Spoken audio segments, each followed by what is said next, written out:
Welcome to the My Comic Shop History Kickstarter Special. I am your host, Anthony Desiato. Today is a big day. It's Wednesday, September 20th, 2017, and is the official launch day for the My Comic Shop Country Kickstarter campaign. So all season long, I've been traveling to stores around the country, and I've been teasing that it's all leading to a new documentary movie. So if you want to see that movie made, please contribute to the Kickstarter campaign. It is live right now. I will be posting the link to it on all of my social media, so My Comic Shop History Facebook page, and then my Instagram and Twitter. The handle for both of those is @DesiWestside. Or you can just go to Kickstarter and search for My Comic Shop Country. Now, to help me make this announcement today, I have recruited a very special guest, someone who I'm so excited to talk to and to finally meet in person, the manager of Acme Comics in Greensboro, North Carolina, Lord Retail himself, Mr. Jermaine Exum. Hey, you got me. I'm here. I'm amazed that you are sitting in Acme Comics right now. That is not lost on me at all. It's amazing. It's fantastic. No, it is terrific to be here. I mean, you and I have, we've struck up a friendship online and we've corresponded that way. But it's been terrific over these past days to finally be here in person and to be able to hang out. It's really been a blast. The voice is not coming out of my car speakers or my phone. The voice is coming out of a human being that's sitting across the table. This is amazing. I got to tell you, this trip has been great for my ego because I've met so many people specifically at your store, your staff and customers who have said like, oh, I recognize your voice. I listened to the show, which is, again, it's incredibly gratifying. It's nice to finally meet some of these people who are listening to the show. And I mean, I can't thank you enough. I know you've turned a lot of people onto the show, so thank you. Absolutely. Once I saw what you were doing with that first season, I knew that it was something that I needed to see through myself, listen to all of it, listen to it multiple times. And it was something that customers, other retailers, creators, the information and the points that you were getting across through the ending of alternate realities, that was something that I'd never heard before anywhere. And it was something other people needed to hear. This is maybe too big of a question, but like, were there any specific things that really resonated with you or that you were surprised to hear discussed or anything that really jumped out at you? There were aspects of my experience here at Acme Comics, being a volunteer, eventually being an employee. There were aspects of what I experienced that I thought was completely unique to me that you seem to have as well. And that was just shocking to me. There were some similarities. There are divergent points, yes, but there were some similarities to what you had experienced. The friendship you made, the values that you were connecting to as far as business. Maybe it could be done this way, or maybe it'd be better a little if we do it that way. That I really thought didn't happen anywhere else. And if it happened for you, maybe it's happening at many other stores, and we don't know it. Steve was for what I can tell, he's a heart on his sleeve kind of guy. Yes. And he was speaking very frankly. And that was, he was saying things that maybe you thought about, but you just don't say, or just, he was speaking very frankly and clearly because why not at that stage? Maybe he was that way the whole time. He was. I mean, that's the funny thing. He really never held back, so it wasn't a matter of, oh, the store's closing, there's no reason to be diplomatic, I mean, that's just the way he is. I thought it was, okay, we're no holds barred at this point. But if you're saying he was that way the whole time, that's even more interesting. Yeah, I mean, that's very much his personality. But, that idea of, these universal, themes and experiences, that's kind of why I ended up doing what I'm doing now with this season of the podcast and hopefully with the movie to come. Because I always thought that, my interest was solely with my comic shop, with alternate realities. And, over the course of eulogizing the store over the first season, I mean, yes, that store is and will always be, very personal to me, and that's always going to be a unique experience. But I realized that, the institution of the local comic shop, beyond just my store, is something that appeals to me a lot. And, what I experienced at my store and what I was hopefully able to capture in the podcast and in the previous documentary, I wanted to try to capture that on a larger scale. and kind of put together the bigger picture of, the comic shop community in this country. And that's what led to the podcast and hopefully the documentary as well. But so, it's great that those things were able to resonate with you. That was the goal. You're doing amazing work. I'm glad that you decided to do this and you were seeing it through and taking it to yet another level and maybe a level beyond that. Who knows? Hopefully, Yeah.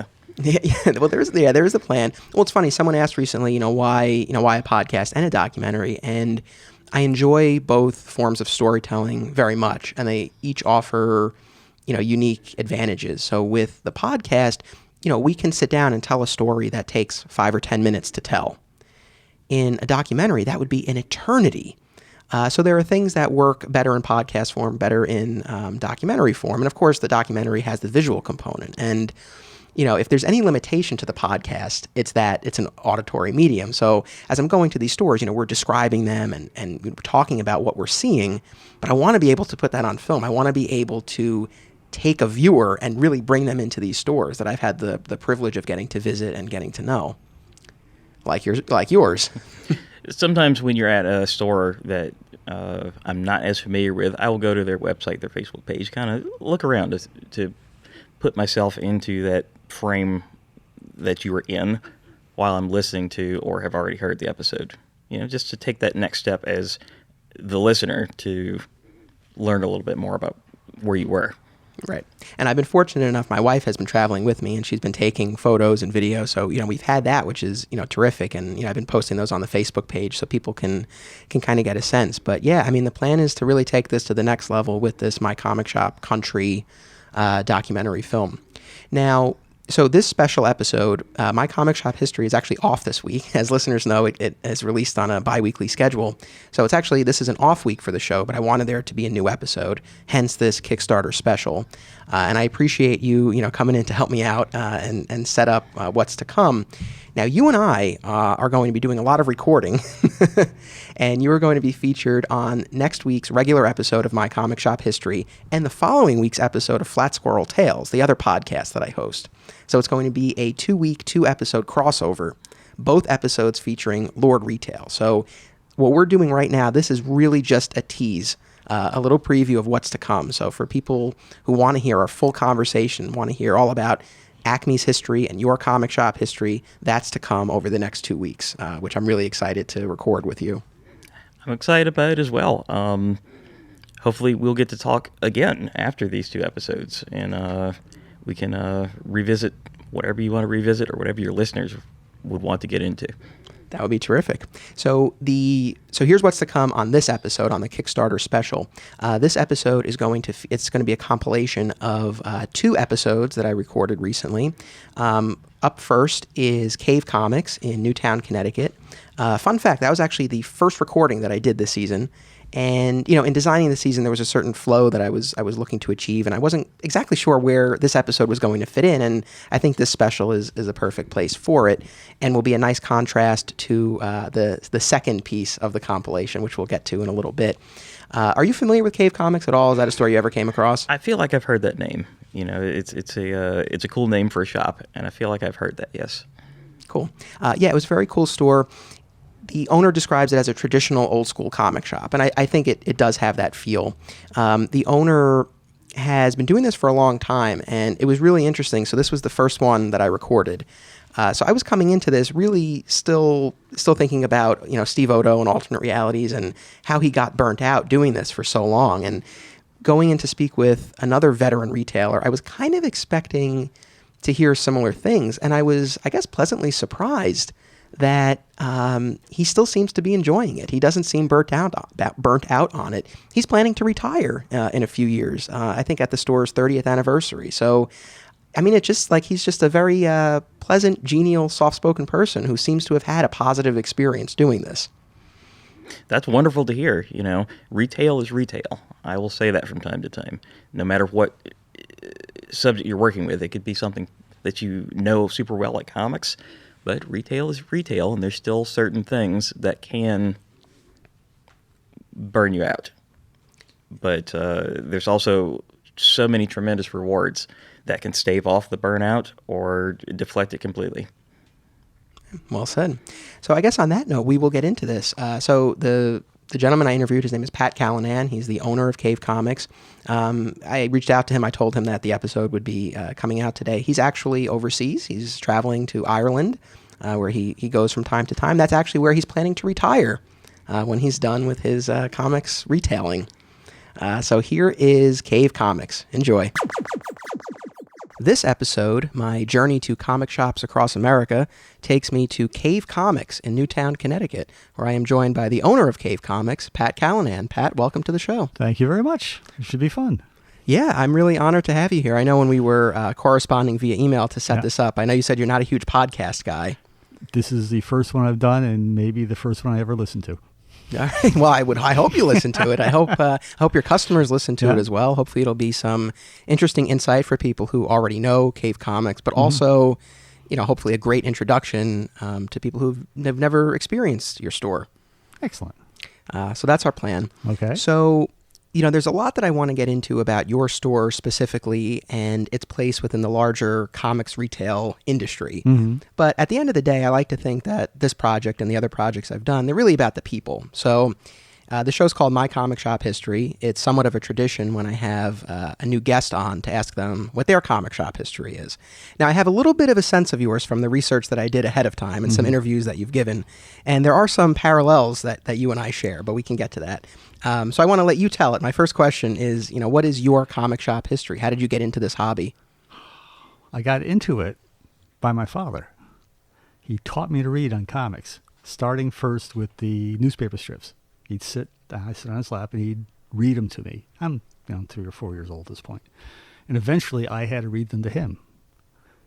And by the time I was 5, I could read. You gotta remember, this is also in the late 50s where comics were not real popular and we're having the book burnings and the Comics Code Authorities come into being. So it was fairly progressive on my father's part to do that. And then, I'd go get my hair cut and the barber would give me the comics with no covers and off I went. Yeah. Do you remember what that first comic was, that first issue? It was Batman, correct? I've always been a Batman fan, yes. Okay. And I've always had, but see, those I don't think I bought. I think I got them from the barbershop guys, and that's what got me interested in Batman. And then I'd go out and, at that point I lived in a little town called Woolkit, just outside of Waterbury. And when I was 6, 7, 8 years old, my friend Mark and I, we get on our bicycles and we'd ride around picking up cans and bottles. Because he had, it was 3 cents on a bottle and a nickel on a quart bottle. And we'd turn them in and go buy comics. At either Vaughn's Drugstore or the Family Superette. We'd go to little newsstands there and pick them up. Right, because we had to go to both places because, one place might have ones the other one didn't. Right.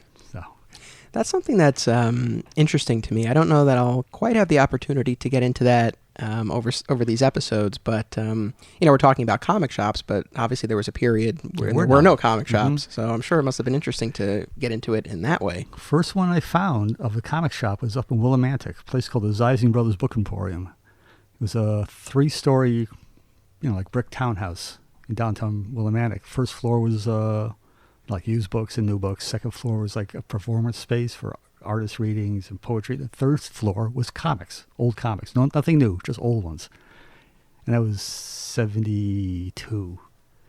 And the following year, I started going to New York to the New York Comic Cons that Phil Sealing put on at the old Commodore Hotel. So very cool. Well, like I said, there's some parallels. So I got into comics. My father read me my first comic book when I was 5. And for me, it wasn't Batman, it was Superman, The Death of Superman in particular. Oh, really? So that was my introduction to this world. And in the previous season of this show, we talked a lot about collecting and how those first impressions really shape you as a fan and as a collector. So, not surprisingly, Death of Superman was the first thing I read. I'm a huge Superman fan. All right. I take it from, and I really want to get into this, I take it from the Batman original art that's all around the store and your license plate, which is Batman, that shaped you as well as a collector, that formative experience. Oh, yeah. Yeah, it's the one I always search for. In all the alliterations, between World's Finest and Brave and Bold and Detective and Batman and Justice League. Yeah, if Batman was in it, I had to read it. So you had that early introduction to comics. Batman was an early favorite character, and it sounds like it's continued to be the case. Yeah. Did you continue as a collector throughout the rest of your childhood and teen years? Yeah. Oh, yeah. Back when I was in my 20s, I'd buy comics before food. Wow. Okay. I could live on peanut butter.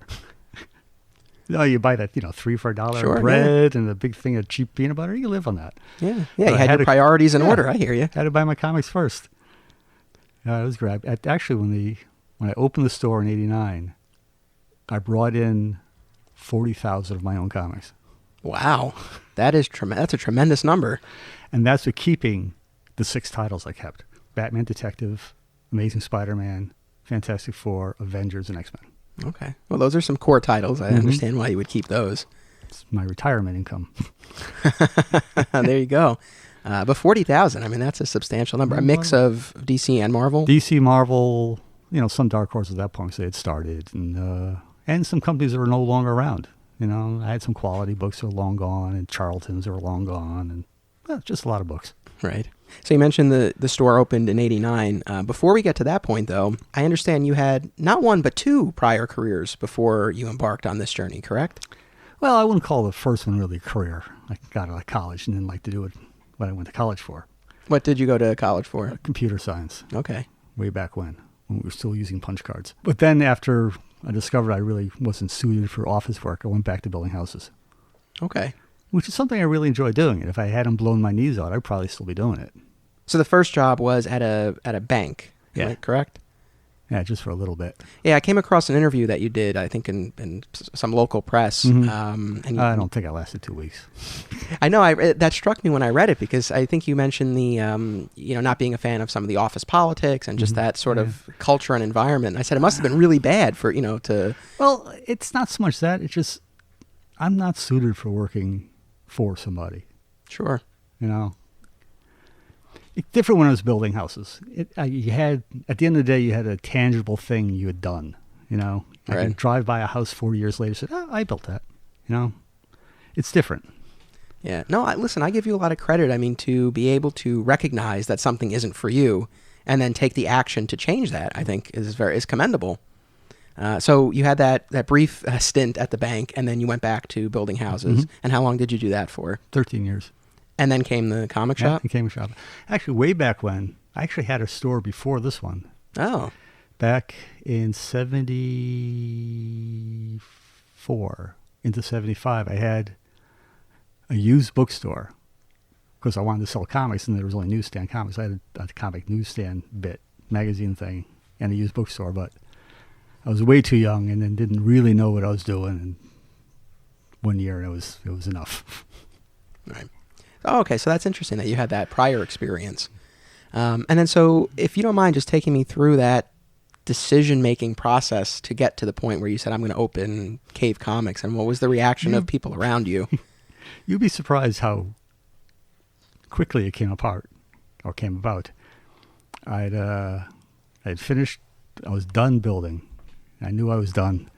And I came home and I said, well, what do you want to do? I really like to sell comics. And I had a store 3 months later. Wow. That's a very fast turnaround. At the place where I got my videos, next door, there used to be in the building next to here, there was a real estate agency, and they closed up. So I got coming to get a video one day. The place next door is open. I found Capital City had a warehouse in Wallingford. I can pick up comics. 3 months later, I'm up and running. I built all my original fixtures. It was great. I brought all my comics and off we went. That's incredible. And I mean, that's great that your wife was so supportive. Oh, yeah. Yeah, she was very good. Very, very good. I imagine it would have been very difficult or impossible otherwise. Well, she had a very good job. So it wasn't a real financial blow for me not to make money for a few months.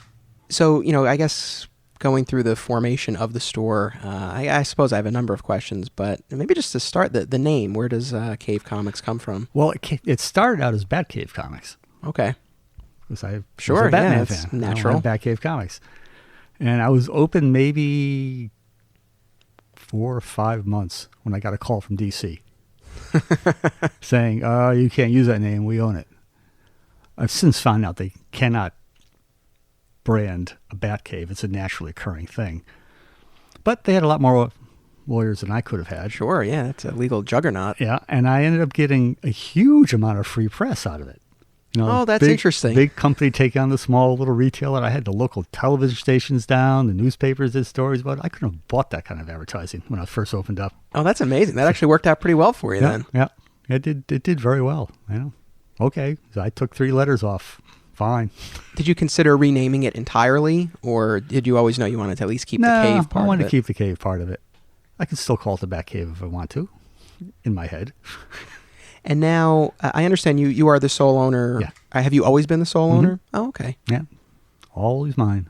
Yeah. Have you ever considered, because, this was something we got into talking about alternate realities. You'll probably hear me bring up alternate realities a lot. It's the store where I spent the most of my time, and it's my frame of reference for all of this.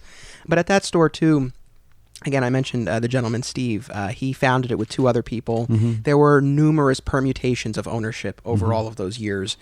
He was more or less the one constant. And then for the last chunk of the store's history, he was the sole owner, and I think he vastly preferred that over working with partners. Did you ever consider bringing in anyone else, or you always knew you wanted to do it yourself? No, never. I've never wanted anybody else to try to tell me what to do. If the store succeeds or fails, it's all on my decisions. Right. I mean, I can't lay the blame anywhere else. If I screw up an order, I know who did it. There's no blame game in this way of doing it. That's true. I know you recently moved. So previously you were sharing a space with a restaurant called Burgeritoville. Yeah, well, when I first opened up, it was a video store. Right. Called the Magic Machine. And it was an old train station. It was a funky, cool old building, 14-foot ceilings. It's 125 or 30 years old. Yeah, that is neat. It was a very cool space. A real pain to heat. Oh, sure, yeah, I can imagine. Man. As much as I love that building, it was expensive. But then we had a Magic Machine went out, and we had a couple of delis, and then these people moved in about 10 years ago. Well, they bought the building, actually. And they've been great. They've been really good to me. I mean, they could easily have told me to go away once my lease ran out. Instead, they built me this building here. Oh, they actually built it for you? Yeah. Oh, that's fascinating. They're going to expand their part, and they're going to keep me over here. That's right. So you relocated in November of 2016? 16. Into this spot where you are now that was built from the ground up. How much say did you have in the design of it? Or were they just like, this is what we're putting up for you? We had very little say in it, mostly because of the town. We are literally on the wrong side of the tracks. Because the railroad's right there. Yep. On the other side of the tracks, I'm not in the historical district. On this side of the tracks, I'm in the historical district. So this building had to look like the old train shed that was here. That's why the door is on the side of the building, why it can only have 3 windows in the front. So most of that was dictated to us by the town. Oh, okay, I see. Well, I mean, are you happy with the layout? I mean, yeah. It's really cool that it's a standalone store, and I think the design is unique, and it's nice. It gives it character. It flows nicely. I can still have enough room to put some of the artwork up. The old store had much more artwork up. But with 14-foot ceilings, you can do that. But I'm happy this place is much easier to heat. Much, much easier to eat. Yeah, no, so this was actually my first time in your store, and I mean, congratulations on it. It's a beautiful store. I had a great time. I spent some time looking around, taking everything in. It was referred to me, I kind of put the call out that I'm looking for stores to visit, and a friend of mine who's been on the show before, he recommended it, and then another person who listens to the show is actually a customer of yours, Alex. Alex, yep. And he was able to put me in touch with you. So this is my first time here, but I mean, it's a beautiful store. Thank you. I like it. Very well stocked and organized. Everything's very neat. I'll try. I'm forever putting things back where they used to be. It's again, I spend a lot of time in a store where we lost that battle in terms of keeping everything in order. So it seems like you guys are doing a great job. I suppose 2 things that really struck me when I came in would be the back issues and the trade paperbacks. Right. Just they're very substantial selections that you offer. I assume that's by design. It's important to you to keep those things in stock. I'm like an old school store. I would like to have even more back issues if I could, but economically they don't make a lot of sense. They don't turn fast enough. I mean, your profit margin is really good on them, but they don't turn fast enough and take up a lot more space for the amount of money they create. But I like them, so I win.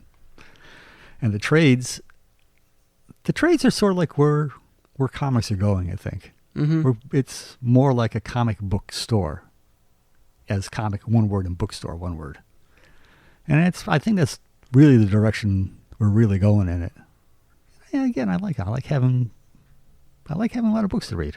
Yeah, so I think on your website it says 20,000 back issues and about 3,000 graphic novels. And it's probably more than that now for the graphic novels. I haven't updated that in a while. Yeah. I mean, again, I know from experience, I know it's work to keep all of those mm-hmm. in stock. Mm-hmm. I mean, our goal, we always used to try to have two copies of everything on the shelf, and eventually there was just so much that really wasn't mm-hmm. feasible anymore, so we tried to at least have one of each. You also have to keep track of what's your evergreen books. Right. What are the ones that are going to turn all the time? And some, I can look things up on our POS system. If I haven't sold one in a year, I'm probably not going to restock it. Right. But you got the Batman books that sell constantly. Watchmen sells constantly. Spider-Man books sell constantly. Saga sells constantly. Right. Walking Dead. So those you want to stock fairly deeply in your backstock trade stuff. Right. So you mentioned the point of sale system. You use Diamond's system? Yeah, use Comic Suite. Okay. I've been using computers since I opened in one permutation or the other. I started off with Mr. Assistant was the first one for doing comic book orders. Then I went to Comtrack. And then Comic Book Pull File was the last one before I went to a Comic Suite. And those weren't POS systems. Those were just more ordering systems and inventory systems. But they made life a lot easier to do your cycle counts, which are, incredibly important for new comics. Yeah, no. So we never had the Diamond system in our store, and the cycle sheet was, every week we would count every book on the shelf. Oh, yeah. And it was incredibly tedious and time-consuming. And I've spoken to other shop owners in my area who use the point-of-sale system, and it just seems like it makes the world of difference. It's got to save me 8 or 10 hours a week easily. I can just do a report and pop up what I sold in trades the last 2 weeks. It's it's amazing to me that you have been here as long as you have. I mean, for any small business to survive since 1989, I think is remarkable, and especially a comic book shop. That's something that I do want to get into, are some of the challenges that you face and that comic book retailers face generally. The sense I get from the short amount of time that I spent with you, it seems like you still enjoy this. Is that fair to say? I do. I really like interacting with the customers. I mean, there are some bits that are a grind. Doing orders are a grind. Doing your monthly Diamond orders. And that whole predicting thing you have to do. When a new big crossover is starting, are people really going to want this? Because once you buy it for Diamond, it's yours. Right. It's not going back. So if you except in limited circumstances where they make something returnable. When they make things returnable, which is not often. Though DC did that with Rebirth. That's right. The first four issues of all the titles were returnable, so you could, go heavier than you planned on, and then take a chance, and not get burned. So still, you have to keep track of when you have to return it. You got to, strip the covers, set them all back. But it made it really worthwhile. But it's not an easy business to do, particularly when your new comics are really the thing that keeps you alive. And to really make any money on them, your cycle counts, your sell-through counts have to be in the mid-80s, 80%. Mm-hmm. So, a couple of bad months, you're scratching. And then, then there's all the trouble of people suddenly deciding they don't like this guy anymore. They don't like that writer. Or like Spider-Man. I went from selling 75 copies of Spider-Man 3 or 4 years ago to 28 now. Wow. Yeah, that's quite the drop. It's people just, it kind of goes out of style or goes out of influence or something. And it's hard to predict that. So it makes ordering a challenge. I mean, I have to say, as part of my preparation for today, I was reading up on some of the reviews that people have left you on Yelp and your Facebook page, and I mean, overwhelmingly positive, which, kudos to you. One thing that came up a few times was, people talked about how this really has that old school comic store vibe. And I'm just curious, I mean, is that something that's conscious on your part? And then what are the choices that you make that contribute to that? I don't think it's conscious on my part. I think it's just what I've always done. It's the kind of store I first went to and the kind of store I liked. So I'm just really trying to do what I like. And it's fun. We have a good time. You don't see them here, but usually my dogs to work with me. I wanted to ask you about your dogs. Are your vice presidents of My vice Comics? presidents in charge of public relations, Kirby and Electra. I have to say, my wife is here. She's a little disappointed because she's a huge dog lover. I think she was hoping that she'd get to meet the dogs. No, they're home. They're executives. They get the weekends off. Ah, well, that's fair. But so you do bring the dogs to the store every day. Regularly? Yeah, every day. These are my 4th and 5th Bassets that I've had here. I had Wow. Sherlock Bones, and then Hoover and Flash. And my 2 dogs I have now are actually Flash's great niece and nephew. Oh, that's wonderful. Yeah, they're fun. Yeah. What are customers' reactions? Oh, they love them. I think sometimes people come and see the dogs more than anything else. I mean, once in a while you get the kid that's afraid of the dogs. Right. But, Bassets aren't exactly the most scary dog in the world. And most of the time they're more afraid of the kids and they run away. And I mean, so, as far as these challenges that you face as a retailer, I mean, so we talked a little bit about the customer side of it. I have a few other customer things I want to ask you about, but, then from the publisher side, I know, the retailer's relationship with the publishers, sometimes better than others, I suppose. I know one thing people, whether it's retailers or customers, sort of have issues with, too many events or, the shipping schedule. I mean, a lot of these DC books are coming out twice a month. I mean, that's a lot to keep up with as a reader. I mean, do you find that that's an issue at all? Not as much, but there is a lot of event fatigue. I mean, I'd rather them just put out good stories. We don't need a giant event every 6 months. And people are really tired of them. Especially you have an event that doesn't really do anything. Do you hear that specifically from the customers where they say, we're sick of events, or is it more just in their buying habits? No, they vocalize it. They've told us.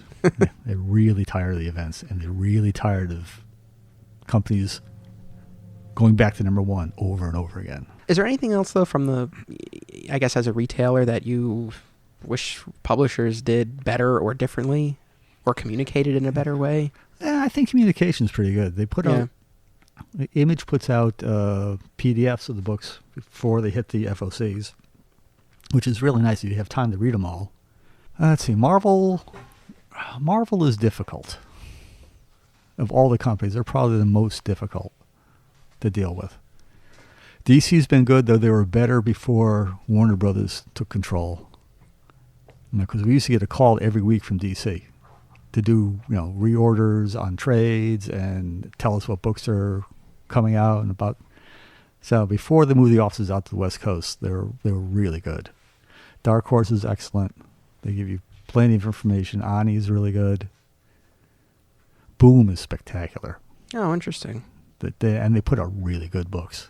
Really, really good books. And books that are not just superhero books and books that just aren't for adult males. They put out some really good books. They're probably my favorite company right now. That's, going back to Alex and his impressions of the store, that was actually something else that he recommended I bring up. The fact that, as much as you obviously carry all the, DC and Marvel, the traditional superhero stuff, that you really are a supporter of the indies as well and all of these other companies. Yeah. I mean, not everybody's going to like what I like. And, you have to cater to as large a crowd as you can. And you got to try to do that. And I've always had a very large female population of customers. Oh, yeah? And, so you sit and you talk to them, ask them what they like. And that's how you find this stuff out. I've found a couple of really good books that way. Yeah. No, that's excellent. I mean, I think that is the way to do it. That was always something I think that Steve struggled with was getting away from just ordering according to his taste. Yeah. We ended up with 100 copies or 150 copies of Marvel Apes #1 a while back, and very few of them sold. And it was a book that Steve was really excited about. He thought it was a great idea. And it was something that he liked as a reader, but, others didn't. So I think, sort of trying to put your taste, second to what you think, your larger clientele would like is probably important. That's what I do when I do my monthly orders. I'll do them, and then let them sit for 2 days. I go back and look at them again and say, okay, which ones are you way too excited about, and which ones aren't you paying attention to? Right. And I got to let it simmer for a couple of days. I know that incentives can be a little bit tricky as well, these retailer incentives. Do you don't play pay that attention game? To them. No? If there's math involved, I don't need it. Yeah. Yeah, I mean, and just to give listeners sort of a picture of the store, if you want to see actual photos of the store, go to the Facebook page for my comic shop history. I'll be posting photos of all the stores that I visit, but just to kind of describe it for people, what sort of dimensions are we working with here? This is 22 by 44. Okay. 800 or 960 odd square feet. It's not big. It's big enough for me. I mean, and it's I think everything's organized. You've got a lot in here, but it's still organized well. I mean, you come in, it flows nicely. Yeah, I mean, you have the back issue bins to the left. You have your graphic novel wall to the right. You have your new comic rack, right in front. Right in front. Your gaming section here in the back. I see you have a statue showcase with a few pieces in there. Yeah. Are statues something that you pursue regularly? We actually do fairly well with them, but we just sold a bunch over Christmas, and nothing's come out that I thought was worth buying. Okay. And some were just simply too expensive. $300 is way too much. It's got to be under $200 for me to look at it. If I don't think it's worth the money, I don't think anybody else is going to. Right. And then, up along the wall towards the ceiling, we have what we touched on earlier, your Batman original art. Mm-hmm. So I would love to know a little bit more about. They're beautiful, striking pieces, and I think they definitely add. Even though they're mostly black and white, they add color to the store. So again, we know you're a big Batman fan. Right. When did this original art collection start? It started in 1974. Actually, the first piece I bought is down there near the register. It was a Neil Adams drawing of Batman and Deadman. At the time, this was at the Phil Seuling Comic-Con in New York City. Neil was doing a fundraiser for a guy named Dan O'Neill. He did a book called Air Pirates. It's an underground comic. Okay. Where the Disney characters did rude things. And the mouse got mad and was suing him. So Neil was doing a fundraiser. Drawings for $10. Wow. Well, 1973, $10 is a lot of money. That's okay. I made $1.35 an hour. We're talking fair enough. You're talking a whole day's pay for that thing. And that was the first piece I bought. And after that, I think I didn't buy anything else again until early 80s. And it just took off from there. And I've got 250. That's a substantial amount. And so how many are actually in the store now? There's 30 in here now. Okay. In the old store, I had 135. So I had to bring home a little over 100. And now I've got this giant pile of framed artwork leaning against the wall in one of the rooms in my house. Trying to decide where the heck am I going to put all this stuff. Yes, that's ever the dilemma for the collector. So how do you go about getting most of these pieces? Is it they mostly are commissions, correct? Some are commissions, some are pages. Okay. I had been buying artwork for so long, the dealers would call me when they got something in. Ah, all right. So you're that much of a regular. And some are convention sketches. Some came off of eBay at one point or another, but I've kind of gotten away from that. Actually, I haven't bought anything in years. Got probably 10 years now because I just simply got priced out of the market. Have you sold any of your pieces, or would you consider? Couple. Actually, Alex bought one. Oh. I had 3 pages from Jim Lee's Hush series. Oh, cool. And Alex bought one of the Jim Lee pages. And any favorite? I mean, I know that might be difficult to pinpoint one, but do you have one piece that? I have one favorite, again, down near the register. It's a splash page from Batman by Irv Novick. Now, Irv Novick was the guy who was drawing Batman when I was a kid. He's the guy I grew up with, and he's my Batman guy. Right. And it's a very heroic drawing. It's Batman swinging out of a burning building carrying a kid. And maybe 10 years ago, Irv Novick was down at a convention down in White Plains. All these Golden Age artists. It was amazing to see all these Golden Age artists. And there was Irv Novick, so I got to go down there and have him sign this page for me. It was pretty wild.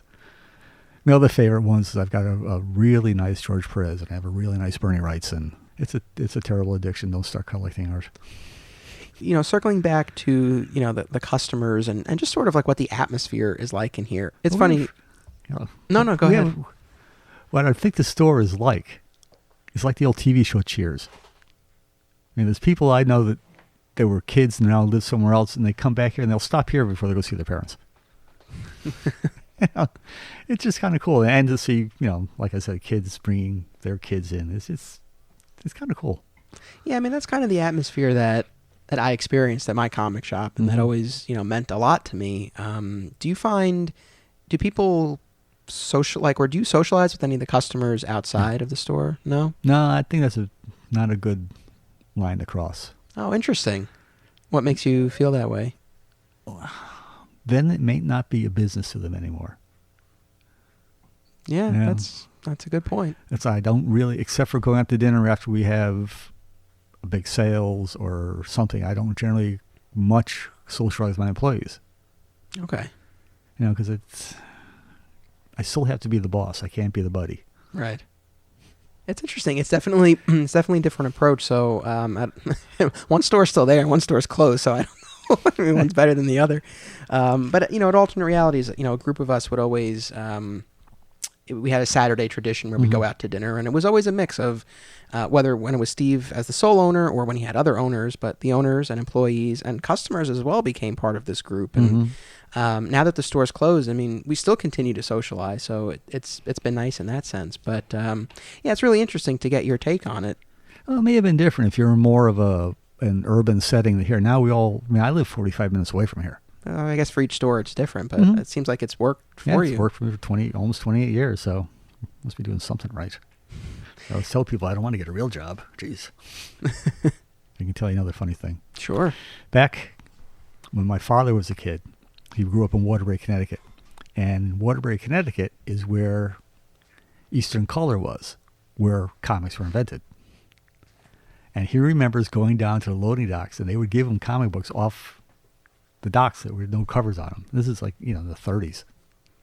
Yeah, it's kind of wild that comic books are invented right here in Connecticut. Yeah, I did not know that. No? No. Eastern Color, they were a printing company that did the Sunday color comic inserts for newspapers.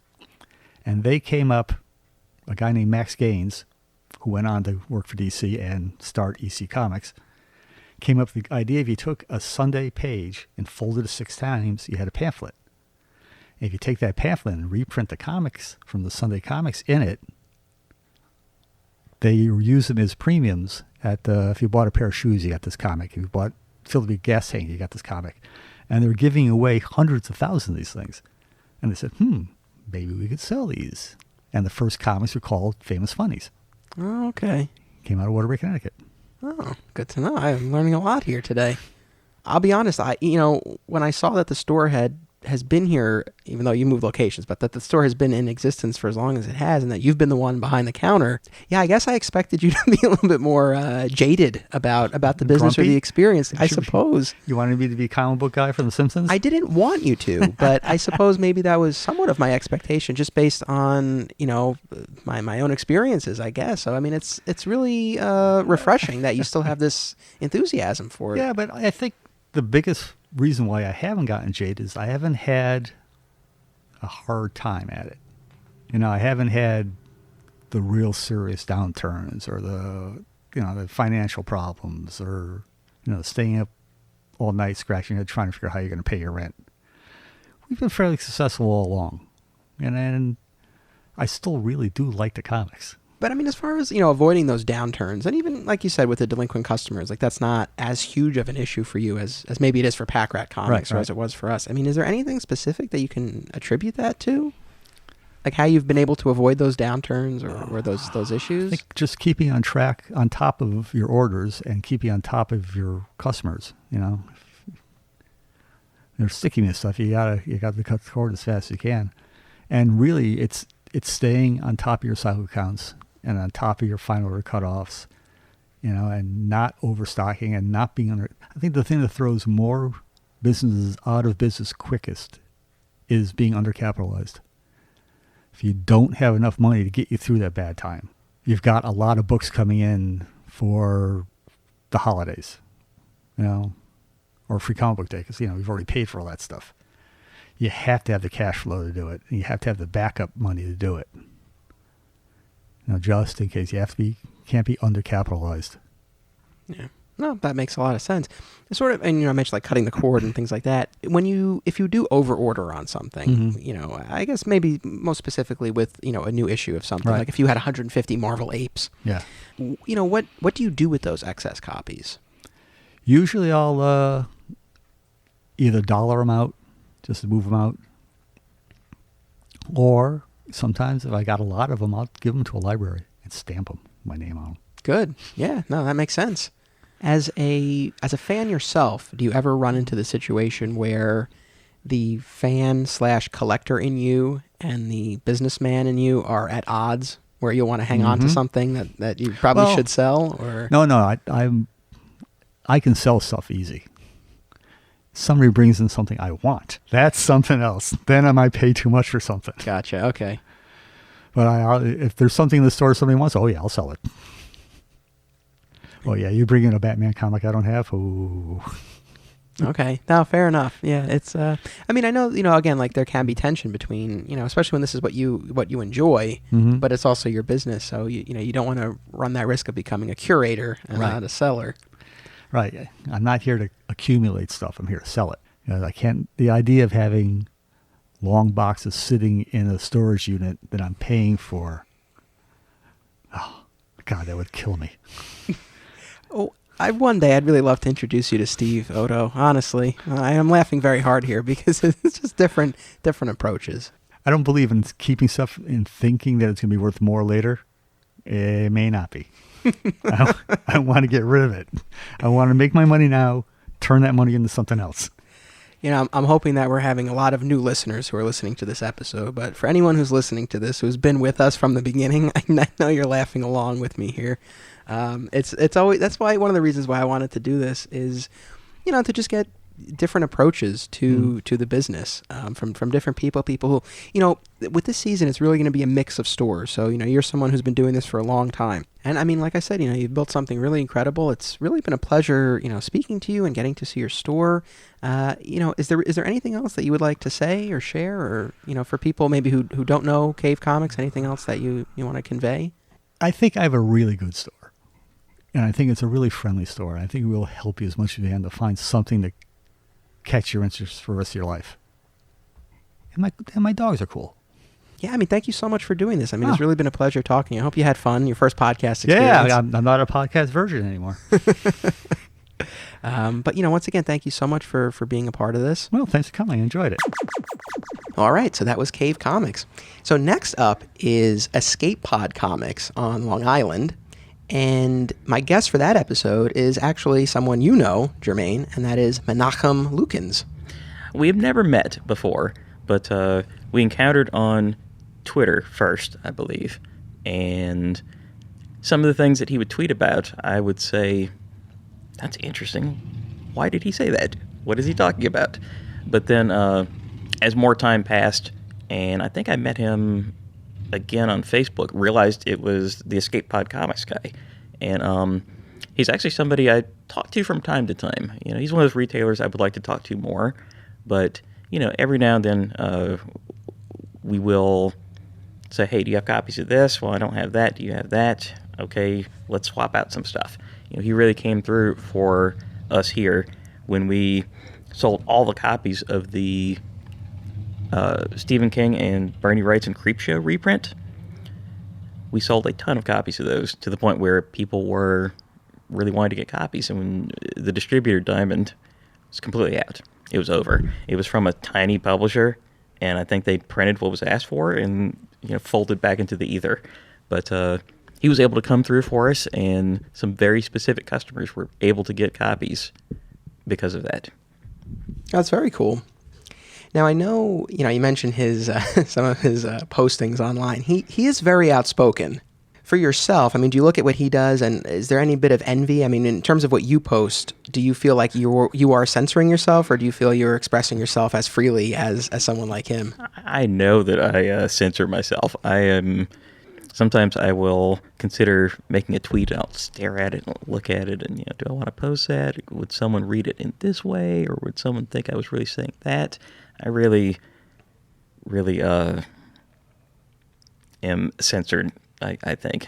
I don't frequently say what I actually think about things in social media. Not in a disingenuous way, but if it's not something entirely constructive, I may leave that alone. I understand, and we'll get into more of that when we record our episodes about you and about Acme. But I just wanted to get your take, especially since you know Menachem. I have to say, I mean, I enjoyed our conversation. He is very passionate.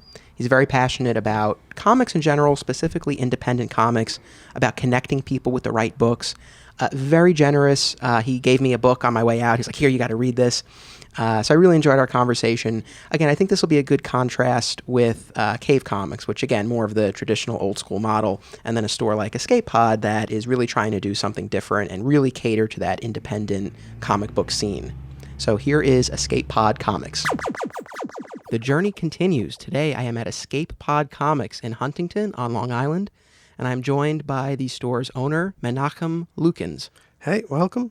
How'd I do on that? That was great. That was perfectly fine. Like I said, the big issue is stumbling over it and trying to recover yourself. Just plowed right on through. Yeah, there we go. I've been looking forward to doing this with you because you are, as I've come to learn over the few weeks that we've been interacting on social media, you are quite outspoken. I was waiting to see what adjective you chose to use. Outspoken, I think that is accurate. Absolutely. And, much more polite than I deserve. No, so I've been looking forward to getting your take on both your store and the industry in general. But you being outspoken, that's actually what led us to connect in the first place. Yeah. I mean, not counting Rachel Silverstein. As one of your customers who I encountered in my day job, but I had Mark Hammond from Aw Yeah Comics on the podcast for the season premiere, and he posted about it on Facebook, and you commented. Do you remember exactly what you said? I said along the lines of, oh boy, you wouldn't want me on this thing. And that was all I needed to hear. I was like, we got to set this up. But both Mark and Jermaine of Acme Comics in North Carolina. Yeah, that's your next stop, right?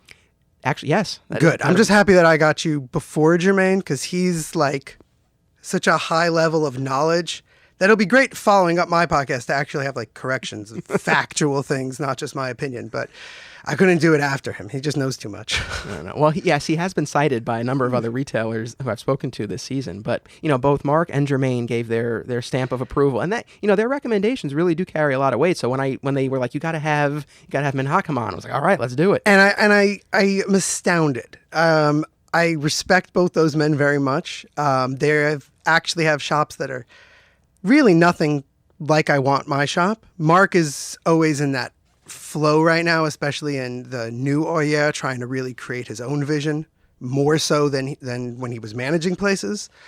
And Jermaine, I mean, he has an amazing local comic shop business, and he knows a lot, but neither of them are what I put up as like the pinnacle of where I want to be and what I want the shop to be.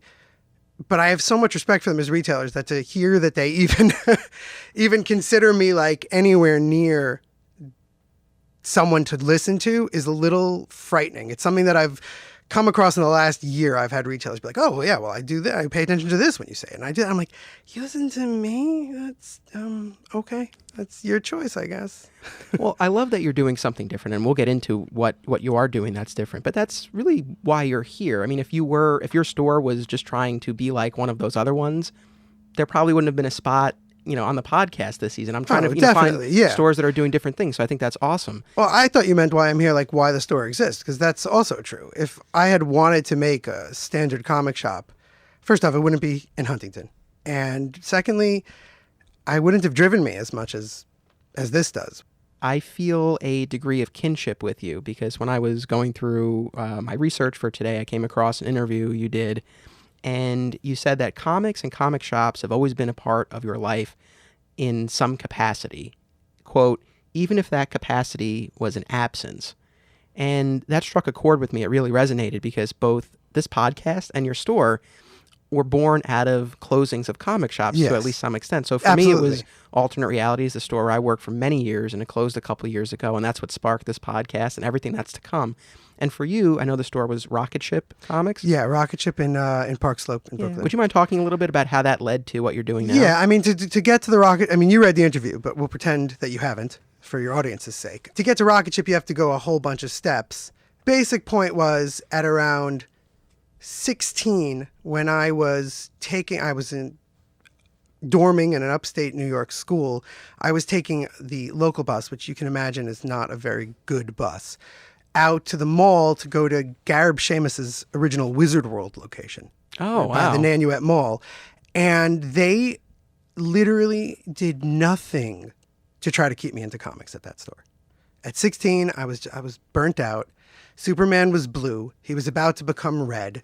And I was like, what am I reading? What am I looking at here?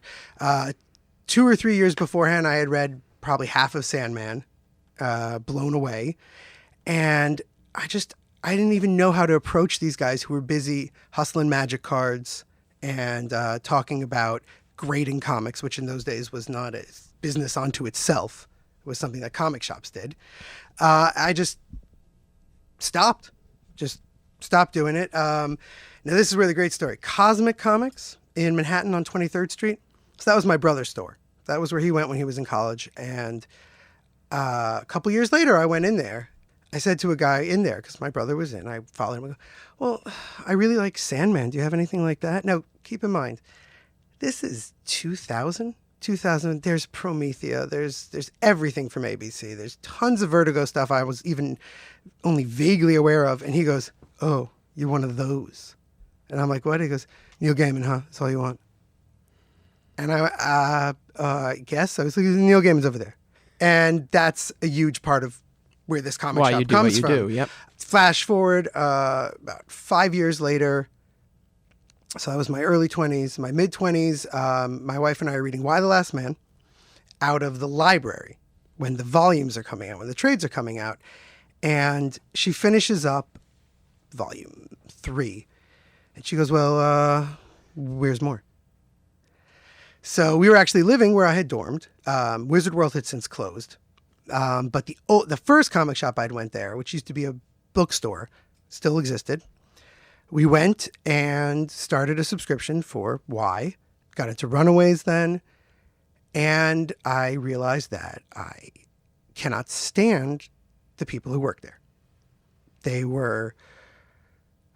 they were just so disinterested in me as a customer. Wait, and this is in the Nanuet Rockland? This is in the Nanuet Rockland. I like how area. you describe that as upstate. Yeah, I know. I'm a city person.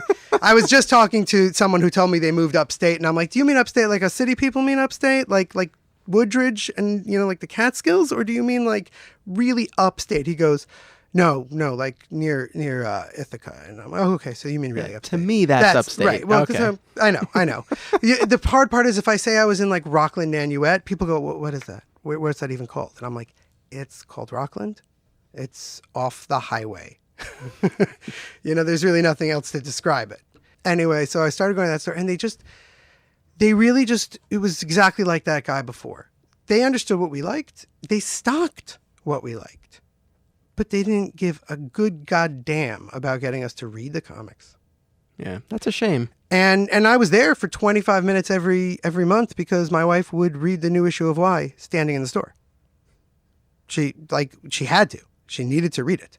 So we'd be standing there and I'd be going around there. And one time I remember these two guys, there's a TV behind the counter they're watching. There's some talk radio on the speakers. And I'm just sort of standing there looking around, waiting for stuff. So then they're like, it's a sign for something to do with Iron Man. It could have been Orson Scott Card doing Ultimate Iron Man. I don't know. And I'm like, oh, so what are they doing with Iron Man? And the guy looks at me and goes, well, have you been reading Iron Man? I'm like, no, that's why I'm asking. He goes, did you read Extremis? And I'm like, no. I can't really answer that. If I'm like, what the hell, dude? You've got a sign for this that you're trying to sell. And you're not, I'm a customer. I have a hold list. I'm here. I'm right in front of you. I hear about Rocket Ship and I'm like, all right, let me try that place out. And Alex and Mary just, it's very interesting because Alex is not a customer. He's a vice president CBLDF right now, Alex Cox. Okay. He was not a customer service kind of guy. He's reading a book. There's, as an improvement, Radiohead playing on the speakers. But there's this well laid out shop. And I could be like, oh, I see there's a new Dan Clowes.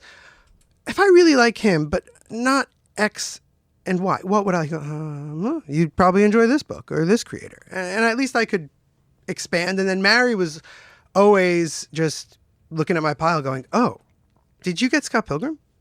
And I'm like, what's Scott Pilgrim? This is 3 volumes into Scott Pilgrim? She goes, oh, well, I know what you buy. grabs Scott Pilgrim, puts it on the pile, and boom, I go back. I read all his stuff.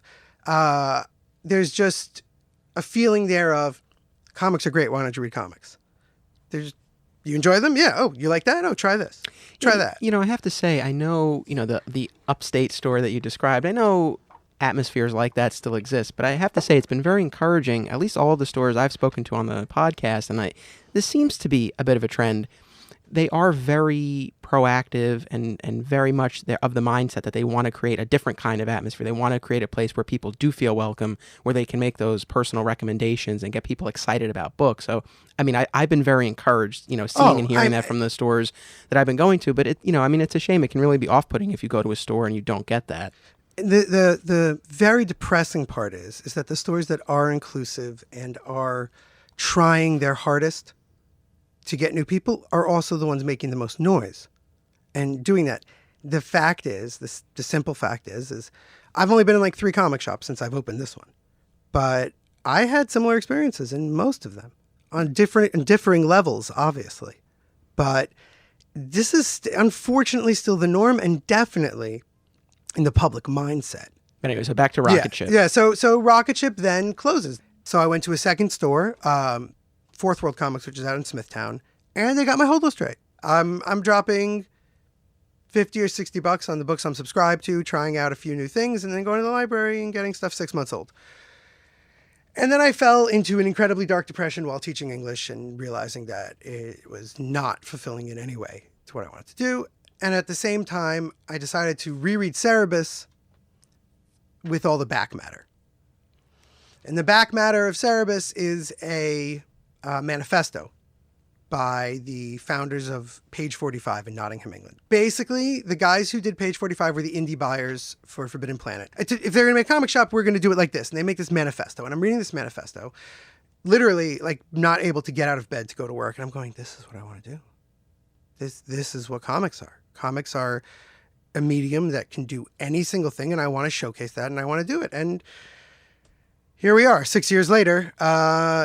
It's not as easy as I thought, but it's still what I'm trying to do on a level. Well, I know on your Facebook bio, you describe yourself as comic shop owner by day, comic shop owner by night. And I know it's a 24/7 grind, but so, the store you liked and had been going to closed. You had enough of the path you were on as a teacher. Right. You weren't finding what you were looking for in these other stores. And so you opened Escape Pod. And now the name Escape Pod, a nod to Rocket Ship? To Rocket Ship, yes. That's very cool. Yeah, I really feel like Rocket Ship got it right. It's not the standard I necessarily hold myself to now, knowing the realities of both the current market and where I am, but it's still the model. Well, let's talk about what you do here, because I know that Escape Pod was founded on the notion that comics are for everyone, and with the mission to match the person with the right comic. Yeah. Right? And that there's a comic book for everyone that's out there. Yeah, so I always like to point out that we stole that tagline from Friends of Lulu, which was a feminist comic organization in the 90s that actually just pretty much fell apart right as we opened. So I felt less and less guilty as they stopped publishing anything on their website. I went, oh, okay, so no one's really going to mind that I stole this tagline.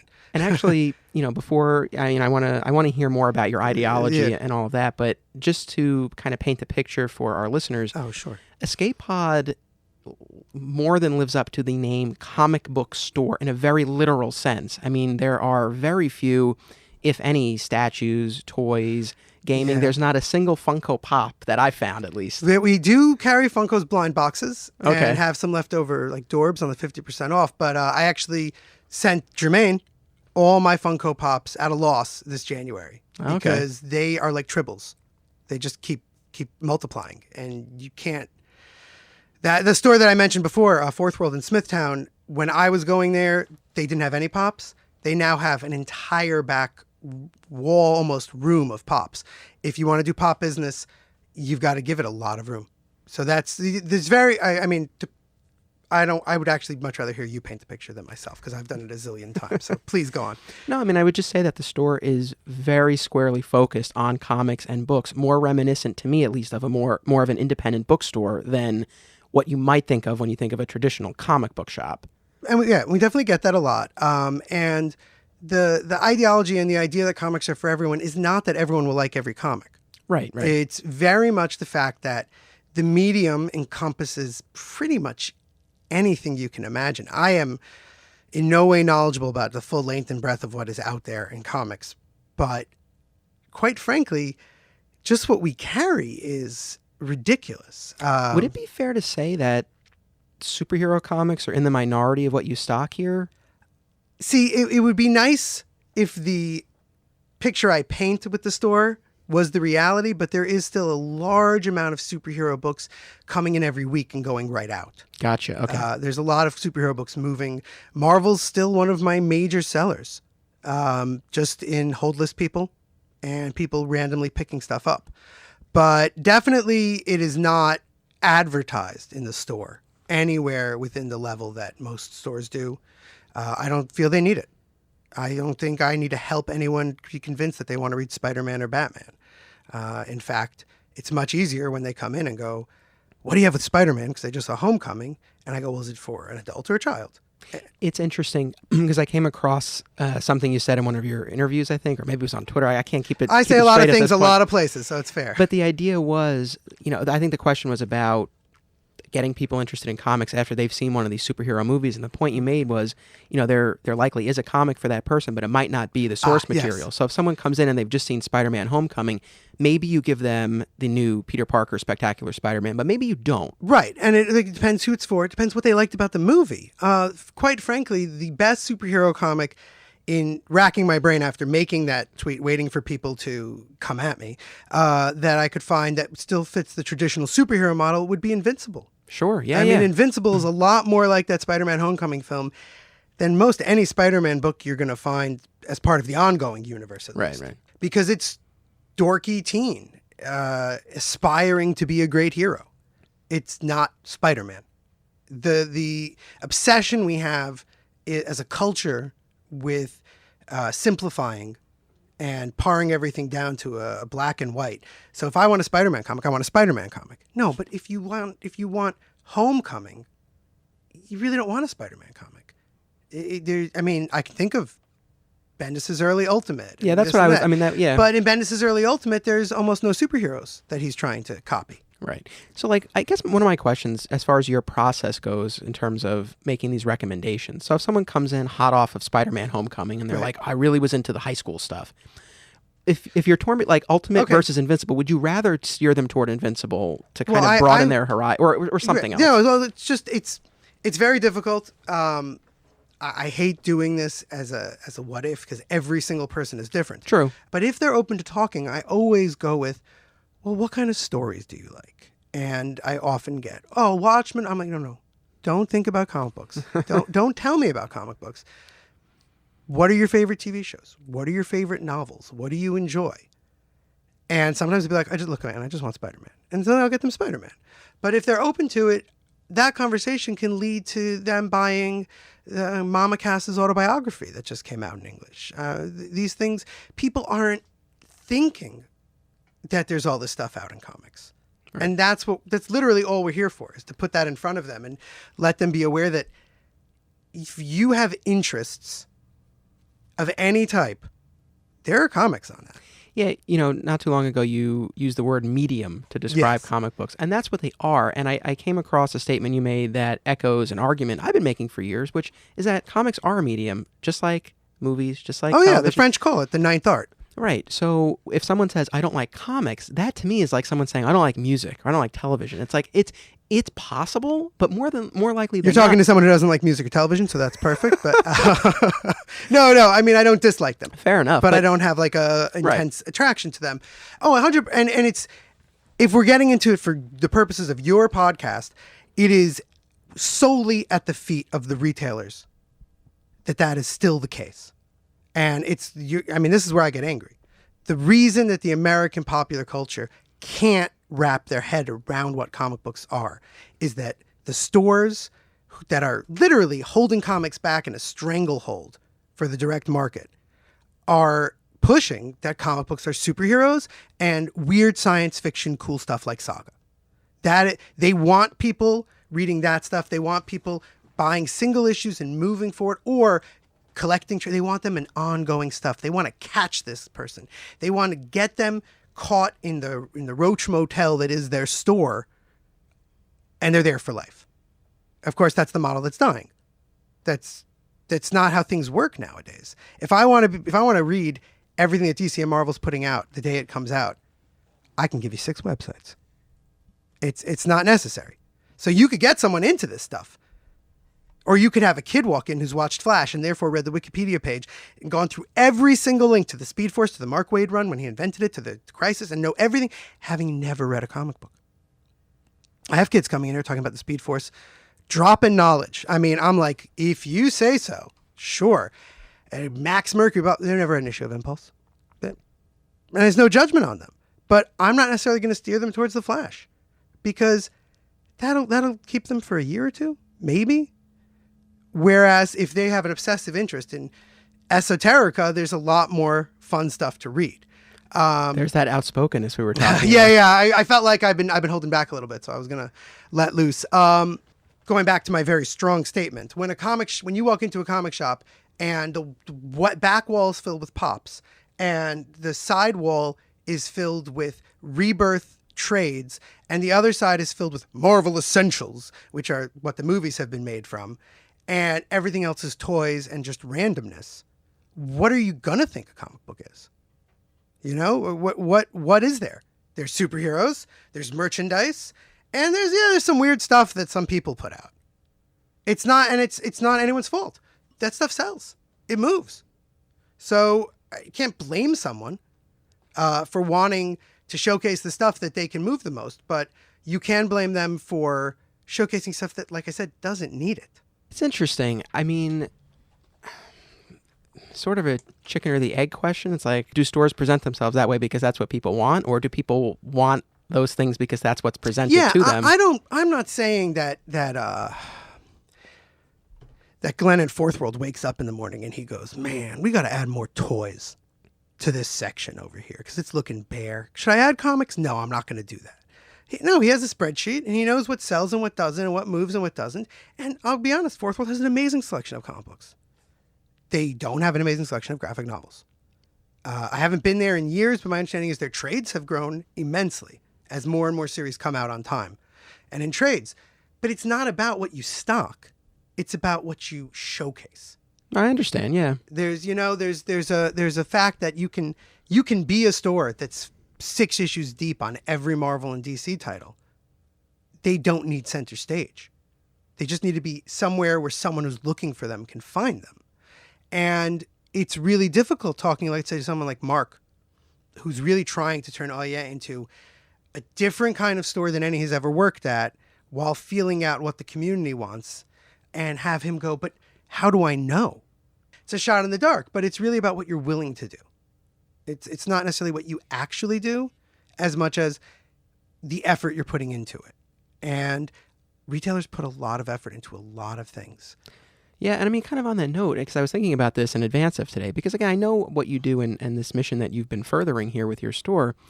You know, it can be hard enough for a retailer to gauge how many copies of Batman they're going to sell. Like how many people are, if there's a new creative team, for example, like how many people are going to drop it or add it.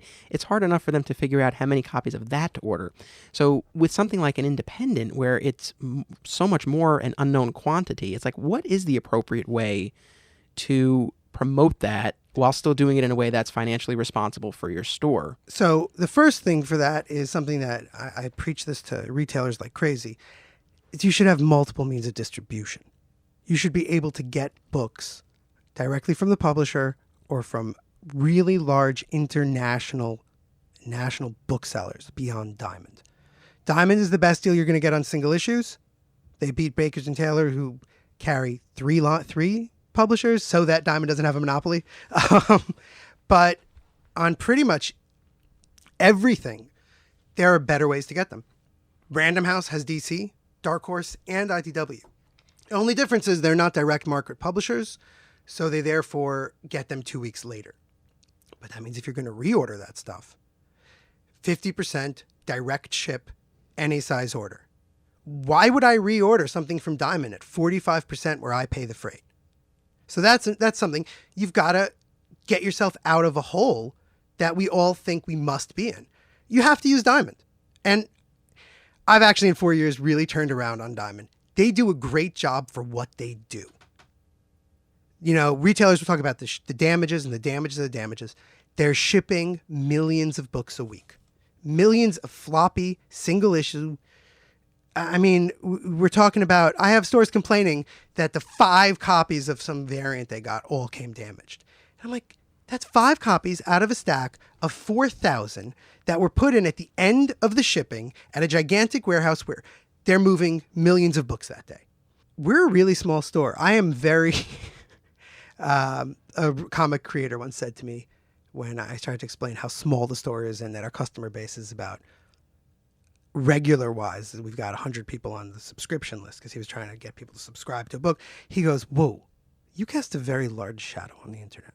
Like we look like this humongous store with this humongous amount of clientele. And a big part of that is because of the diversity of what we carry and the diversity of people we have who come and do signings. Right. I mean, you're clearly very passionate about all of this, and that comes through, you know, loud and clear. And it's, I guess what's interesting to me is, you know, hearing you talk about comics as an art form, and they are, but I feel like this tension exists because they're an art form, but they're also commodities. I'm just thinking about other retailers and how, or why maybe they might be reluctant to pursue independence to the extent that you have. And, you know, I'm thinking about limited and valuable real estate in a store, the time and resources to, again, set up these other networks of distribution, to research these titles.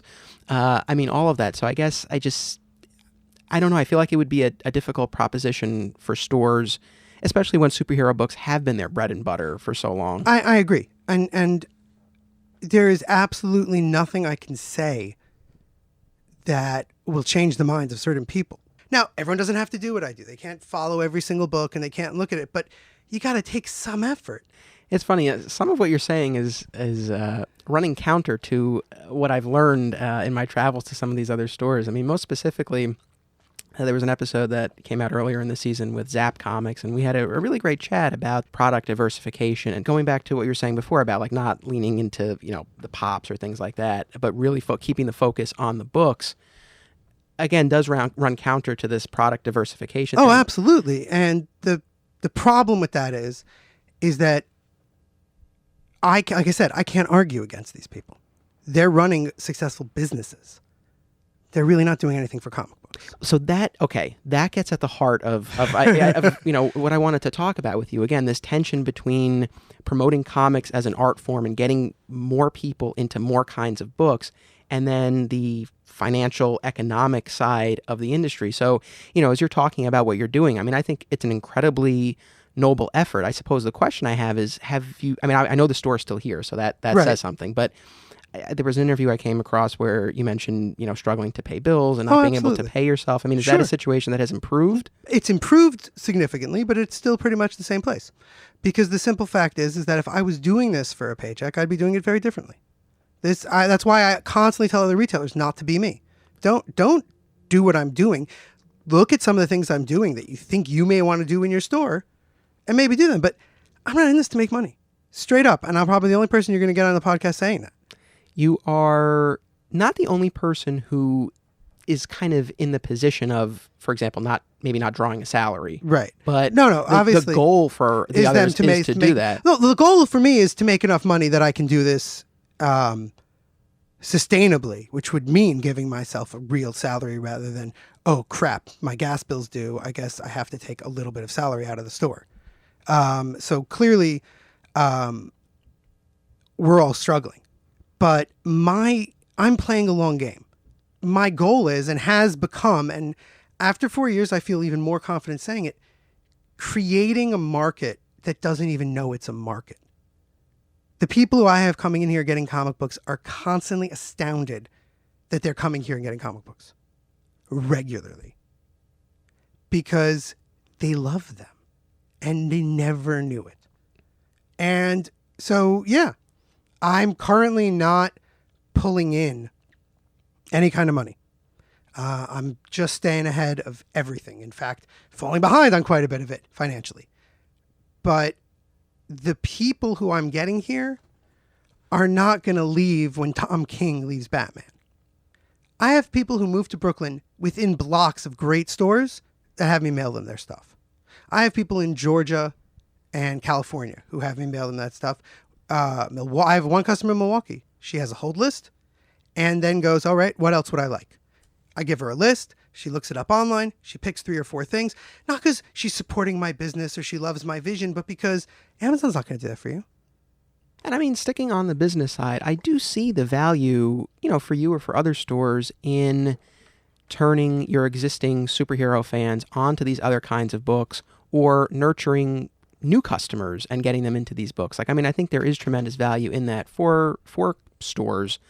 I do think for another retailer listening to it would be a tough sell. Oh, absolutely. And like I said, in light of what you've just said, the sense that I'm getting is that, and I don't want to, I don't know what's in your head, but I get the sense that maybe, you see this as yours as a higher calling. I have people left and right go, you can't get any of this stuff anywhere.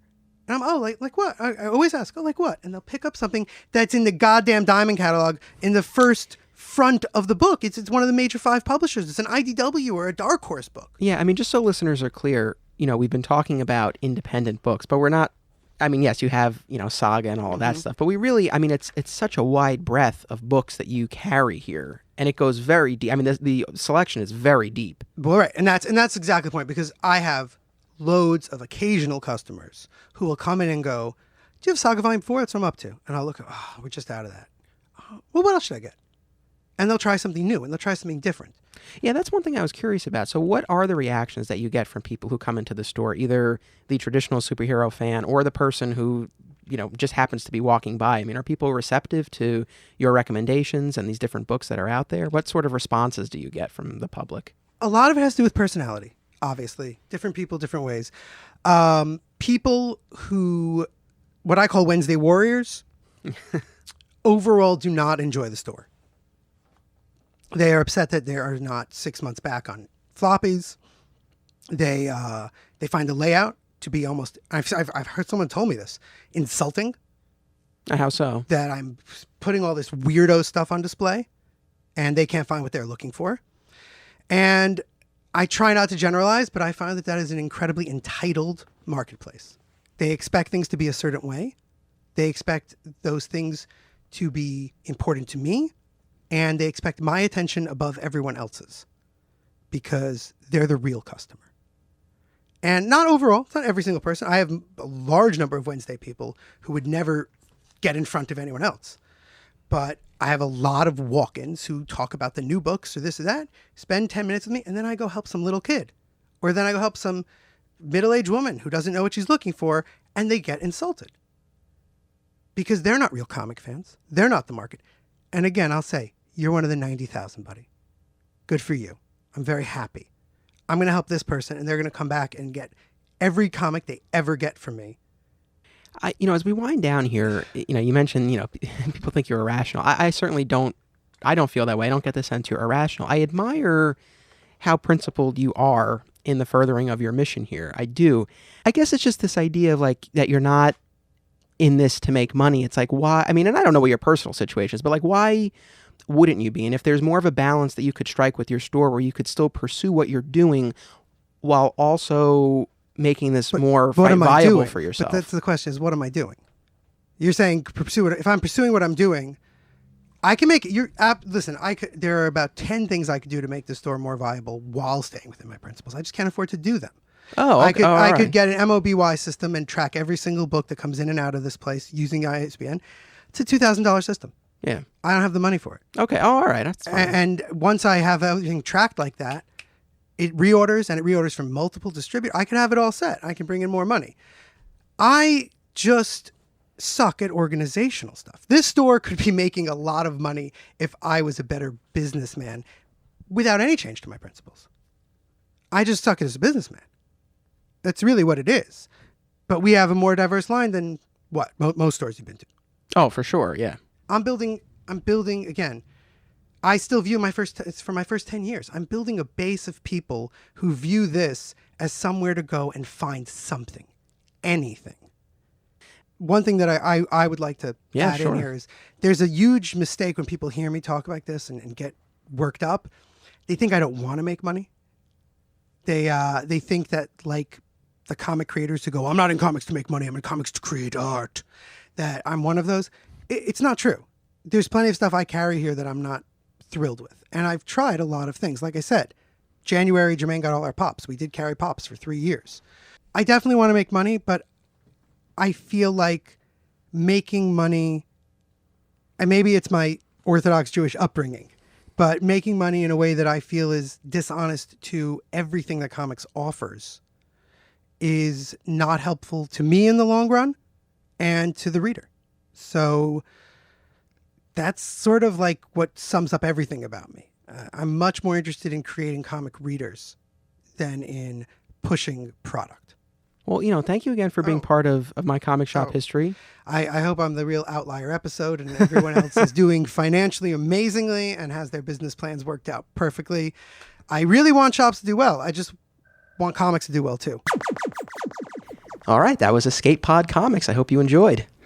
I love the name Escape Pod Comics. I like the little icon that is associated with the store. It's just a neat name, Escape Pod Comics. You begin to think of a something escaping from maybe it's escaping from the Empire, maybe it's escaping from a exploding ship or comics industry, and it's carrying these like vital independent comics, are being preserved in this place somehow. Yes, it is an exciting name, for sure. So, all right. Well, again, thank you so much for being here to help me announce the launch of the My Comic Shop Country Kickstarter campaign. Thank you for having me. Thank you for coming so very far. It is my pleasure. I could not be happier to be here. So, again, I'm going to be recording a 2-part crossover with you. So for listeners who want to hear more about you and more about Acme, they should tune in next week to My Comic Shop History, and then the following week to Flat Squirrel Tales Beyond My Comic Shop. We're going to be speaking on both of those episodes. Today, actually, there's also another episode that listeners can tune into. There's a brand new episode of Flat Squirrel Tales featuring Brandon Montclair. Brandon was my boss at Alternate Realities for a little bit when I first started working there in high school. Of course, he's gone on to do great things in the comic book industry. He's the co-creator and writer of Rocket Girl, and he also writes Moon Girl and Devil Dinosaur for Marvel, which is super popular and a lot of fun. So that episode is out right now. And of course, the Kickstarter campaign is live. There are a ton of great rewards to choose from. So if you're listening to this, if you've been following the podcast, if you've watched my previous films, most of all, I really appreciate all of the support. I hope you've enjoyed what you've watched and what you've listened to. And I hope that you'll help me be able to make my comic shop country. So thank you to everyone. Thank you again to Jermaine. And we'll see you back here next week. Don't be a flat squirrel.